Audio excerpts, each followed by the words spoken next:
Direction la Russie, puisque la Russie déclassifie des documents. Alors, c'est des documents qui ne vont apprendre rien à personne, en fait. Je comprends pas cette déclassification. Voilà. Donc, déclassification des documents du SVR, Service de renseignement extérieur de la Fédération de Russie, montrant une coopération entre les États-Unis et l'Allemagne nazie en 1943. Waouh, c'est pas vrai. Les États-Unis et l'Allemagne ont collaboré. Un pet de surprise. Joyeux Noël à tous. Ah, joyeux Noël Albert, merci beaucoup pour le don.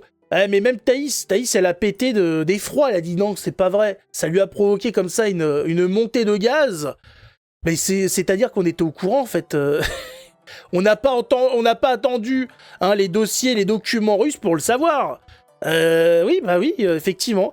Comme la Russie, par contre, qui a pas voulu en parler plus que ça, sur le fait qu'il y a eu un petit arrangement, une petite signature, un certain traité germano-soviétique, une certaine alliance germano-soviétique, voilà, qu'on évite de trop raconter. Ouais. En tout cas, merci Albert pour ce paix de l'amour. Certains Français aussi, mais il y a eu énormément de gens qui ont effectivement collaboré avec l'Allemagne, d'autres non, etc. Mais enfin voilà, c'est bien beau, mais on est au courant que la Russie effectivement a joué au début avec l'Allemagne.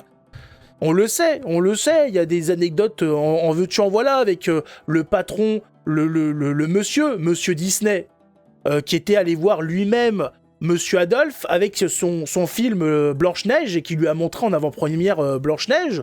Voilà, les deux s'appréciaient, les deux s'entendaient très bien et l'Allemagne s'entendait très bien avec les États-Unis avant qu'il y ait un petit changement. Voilà, une propagande menée pour faire détester l'Allemagne aux Américains suite à je sais plus quel conflit. Enfin voilà, bref, tout ça est bien compliqué, mais enfin on le savait. C'est inattendu, on est sur le cul, on est sur le pet Thaïs. Le Thaïs paix. Ont beaucoup aidé la Russie, sans les USA, la Russie aurait pas été loin. La Seconde Guerre mondiale, c'est une époque compliquée à raconter. Tout n'a pas encore été sorti. La République française cache encore beaucoup de choses, ne déclassifie pas tout pour ne pas mettre à mal la République en elle-même, puisque c'est elle qui a échoué. Elle est responsable de cette situation. En grande partie, c'est les traités qui ont été faits suite à la Première Guerre mondiale qui ont provoqué la Deuxième, grosso modo. Donc ils font tout pour que tout ça ne sorte pas trop.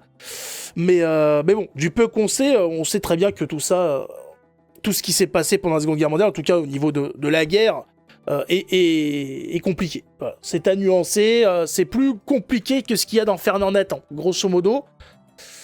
Comme on le voit aujourd'hui, avec la Russie et l'Ukraine, c'est pas tout noir et tout blanc. 1870 déjà, oui, on peut remonter avant, Guillaume, bien sûr. Tout ça, bien évidemment, est une succession d'événements qui a mal tourné, mais malheureusement, en 1870, tu te dis pas que ça va finir avec la Seconde Guerre mondiale. Mais c'est un enchaînement de mauvaises décisions des deux côtés, de conneries des deux côtés, qui a mené à ce genre de choses, avec d'autres entourloupes dans l'affaire.